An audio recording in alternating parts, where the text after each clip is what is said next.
Okay, you are an optimist about artificial intelligence. So let's talk about artificial intelligence. It even says so in your bio. Sebastian Thrun is an optimist about artificial intelligence.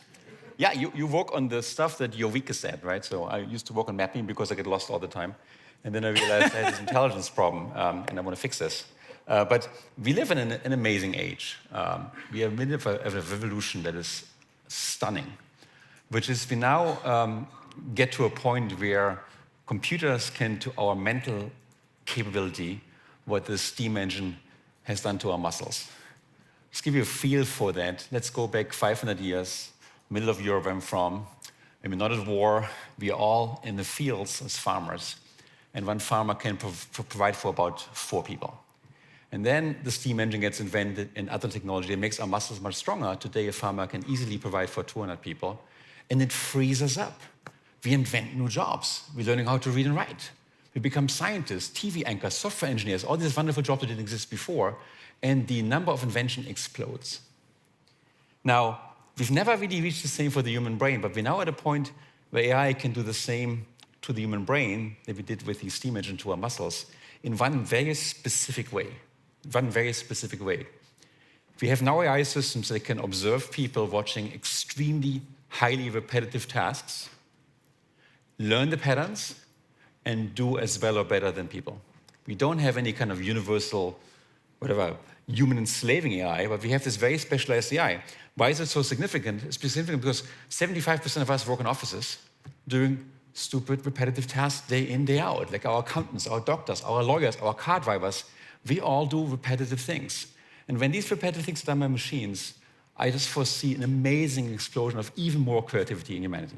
I feel good. I feel like my wife and I are as protected as anybody can be from the transformations of AI, because I'm the editor of Wired magazine, so the crazier things get, the more subscriptions we sell. And she's a dancer, so no matter what DeepMind does, she'll be able to keep doing that. Let me ask you about some of the transformations that are coming, and let me go through some of the critiques, starting with simpler and getting to slightly crazier. So the first question that's sometimes raised, you want me to start crazier and go simpler? That's scary. No, keep going. It's fine. So you wrote an article with Eric Schmidt, very optimistic piece. The argument is kind of what you've just laid out, which is every time there's a new invention, whether it's electricity, whether it's steam engines, we all freak out. We all think it's going to take away our jobs. It's going to lead to disaster. And it never does. It all works out fine, and things just get better. Totally buy it. But one critique that sometimes people make is that was different.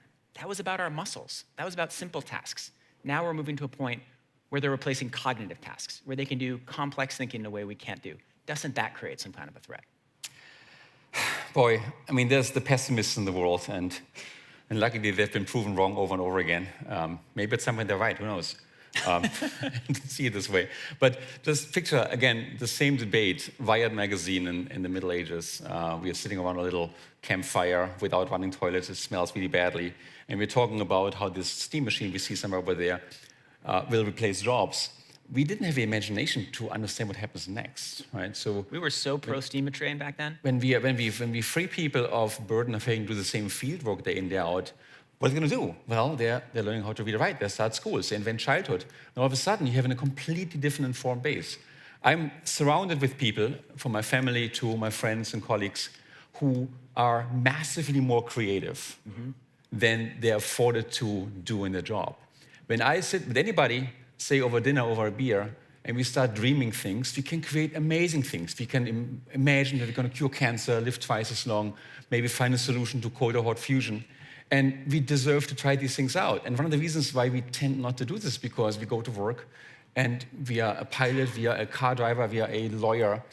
We do the same, I would say, sometimes very stupid and degrading repetitive work. We're going to look back at this time thinking, oh my God, humanity was enslaved by repetitive work. Okay, fair enough. So you're still an optimist despite that. What about the pace of change, right? So one of the wonderful things about AI is its ability to learn constantly, right? Your self-driving car runs over my foot. I break the windshield. All self-driving cars from now on learn not to run over my foot. I'm good, right? It's a wonderful thing about AI, but it also makes it move really, really, really fast, which is great because the good stuff comes quicker, but it also creates a really great pace of change, right? George Kennan once said that if the wisdom of a father is not transferable to the son, then there's a danger to society. How do we think about the pace of change and how society adopts to it as these wonderful things come out at an ever faster rate? I mean, I love it. If I have one regret, and it's not born 50 years from now, 100 years from now, just see the end of it or the next step. But You might be able to make it. Did you go to that telomeres panel? I mean, one please hurry up. There's churches here. You're please fine. Hurry up. Calico, please hurry up. One of the big changes that I believe is happening in society is that the entire notion of like a one job, one education is kind of in jeopardy. For one, thanks to modern medicine, we all live longer. And secondly, technology turns around so fast now that typically, even if you graduate from college, from a great college, within 5 to 10 years, your education is probably somewhat outdated. We recognized this a while back and I started a little startup company, which I served as CEO a year and a half ago, called Udacity, where we went and tried to bring contemporary education to the entire world. And in any given month, we teach about 2 million students, active students right now, and we teach them tech skills. And I think the future of education has to be more lifelong, has to be more that we engage in education the same way we engage in other things like email. So, okay, so you're not worried about the pace of change? You think we'll be able to handle it? We'll be able to adapt? We always have? Boy, I wish I could see the future, but it's been amazing. I mean, what a great thrill ride. Like, we have water toilets. Like, imagine life before that. We have electricity. We can now speak into our hand and don't like mentally retarded people, but instead talk to someone on a different continent at the same time. We can cross the Atlantic in 11 hours. I mean, these are just amazing feats. And it's not just the top people that are better off. I think we are raising the bottom. We are raising poverty. We're raising medical supplies. We're making every raw commodity from living to shelter to medical to food. We're making it more affordable to everybody. So let's talk about the spiritual element. So we seem to be on the edge of creating machines. I mean, intelligence is impossible to define, right? Squirrels are better, have always been better at finding acorns than we are, and calculators are better at math. But we're on the edge of creating machines that are more intelligent than us, and we're certainly going to get there, which means... long surpassed me, trust me. Well, I can prove it to you, by the way. So they got me a couple years earlier than they got you. Even my pocket calculator can do the division of 2 numbers faster than me. It's amazing. Than faster? Or the 50th square root. It's faster. Well, that they can definitely do. So we are creating machines that are much smarter than us and be able to make better decisions than us. And so in a way, we're not quite creating a species, but creating a world in which humans will be, I don't know, kind of like dolphins, right? A really intelligent thing, but not the most intelligent thing on the planet. Does that worry you at all? Not worry is the wrong word. Does that interest you as kind of a spiritual question about humanity? That how do you think about it? It's actually a very practical question, not a spiritual question. I don't need to be religious for this. We don't but like humanity's place in the cosmos. It's Google Zeitgeist. I just believe we've always built machines to make people better, right? Mm-hmm. We've built machines let us communicate over thousands of miles. We built machine let us run almost at the speed of sound. And by building smart machines, I can build a machine that takes all the stupid, repetitive stuff of my day and offload it, and gone it is. And I want this. I don't think that's the same saying that these machines will enslave us or have control of us. I think any machine that has control over me and makes critical decisions not in my interest, I wouldn't even want to pay money for. I wouldn't buy it. It would be a lousy product. Mm-hmm. So okay, that makes sense. So let's talk a little bit about, as we enter this exciting age with these wonderful machines, what are the choices? So I have a sense that people like you are making decisions that are going to have a huge, profound effect on the world my children live in, right? Definitely, right? Hope so. We don't know what those decisions are. We don't know exactly what they are. We don't know exactly when you make them, and you may not even know when exactly you make them. But give me a framework for understanding how you think about that responsibility. Look, I believe that, first of all, you might have guessed I'm somewhat optimistic towards progress as a human being and having benefit from it itself. But I think all of these things we do are the societal things. Technology is really just a tool. It's like a shovel. It's never an end in itself. It's something that we have to understand what is good for us people. And that's why I like forums like Zeitgeist, where we get the world's best politicians and business people and technologists and artists together to look at these technologies. Like take the self-driving car, which I've been luckily to be involved with for a few years, now run by John Kraftschick as a company called Waymo, really great company. It's been estimated that 1/9 of all jobs in this country will be affected if you build a self-driving car. Not just because we have about 4 million truck drivers. Truck driver is the most common job in many states, but also the entire industry that builds cars kind of depends on an owner model. But when you have self-driving cars, you can make it cheaper to have a car sharing model than owning a car yourself. That's a thing we should discuss. Is this good or bad? It's bad for certain industries, possibly. It's good for humanity and people that pay for all these costs, and certainly good for people who lose loved ones in traffic accidents. But I think it's not a technology's call to make that choice. I think it's society's call. And so we need everybody in the room, right, to work together on this. I could not be happier that self-driving cars seem to be likely to come online at right about the age my kids are old enough to go to the first party. I hope faster. I hope faster. Right? Technology is there. Well, my kids will be driving in 7 years, the oldest one. That's about when we'll all have self-driving cars, or sooner than that? I can't wait, honestly. I mean, I think the technology is basically there, and I wait every day for a big announcement saying, oh my God, now we have a whole city run by self-driving taxis. But so there are no principles that you think people working on AI should hold dear to? Like there shouldn't be you shouldn't be publishing all your data, putting out every study, there should be no set of rules that we should set as kind of a hedge to make sure that we are prepared as possible for risk that comes from what we are creating. Boy, when you put words in my mouth, then it's somewhat hard to completely digest them and accept them as mine. So I don't think it's lack of principles at all. I think every technology, be it artificial intelligence, carries the danger of abuse. And we discussed in the previous panel, we talked about this in cybersecurity, which gets fueled by AI, and it's important to be aware of it. And every technology raises completely new issues for us, the people of this planet. Do we want it? How do we want it? What's the best use of it? And every technology has mishaps. And we find in every technology good and bad things. And it's up to us to be principled, ethical, aware, informed, and ahead of the ball to make sure that these technologies don't cause major mayhem. That's true for nuclear weapons, and it's true for cybersecurity, it's true for AI, and it's true for self-driving cars. So you touched on this earlier. So how do we prepare our kids? How do we prepare our kids to make the most of this exciting stuff that's coming down the road, and how should we change our education system to take this into account? I love what Girls Who Code do, and we are partnered with them. They're fantastic. I really liked the presentation this morning or this afternoon. I actually think we get most education completely wrong, K through 12. That's sad we can't fix it, but we still have this industrialized kind of thinking. Today is Tuesday morning, and we have to all at the same time factor polynomials. First of all, I've never met anybody who in their professional life ever factored a polynomial. The only reason why it exists is because you can't get into college if you can't factor polynomials, turns out. We can only factor 8th grade math.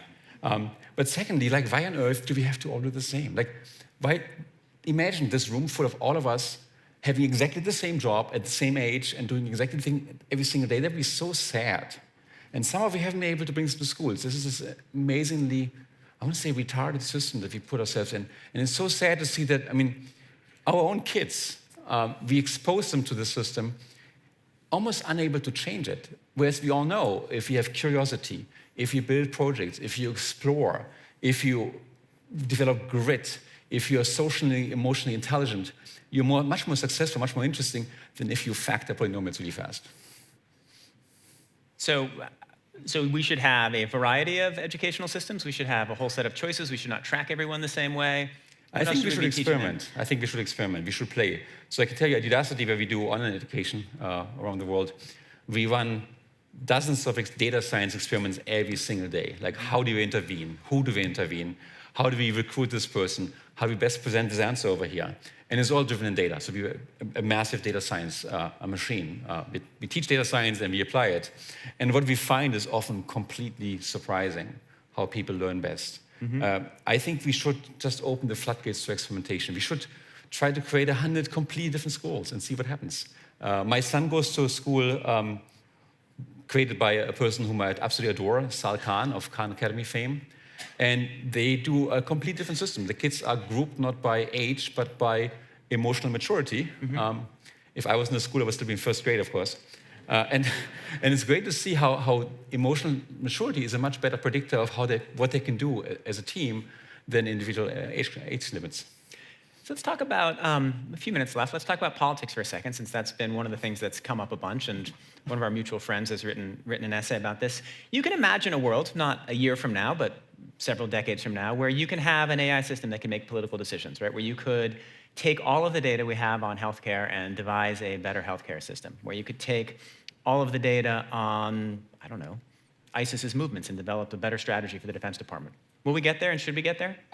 I'm a very deep believer in data science and machine learning as the foundation for decision making. I'm also a deep believer that I'd rather have the people in the room make decisions than a pocket calculator. But if I had one wish for politics, if some politicians are in the room listening, it would be a much stronger use of data. And use of data would not just come with really understand what the effects of actions are, like, I don't know, guaranteed minimum income, for example, or other things, but also a willingness to experiment.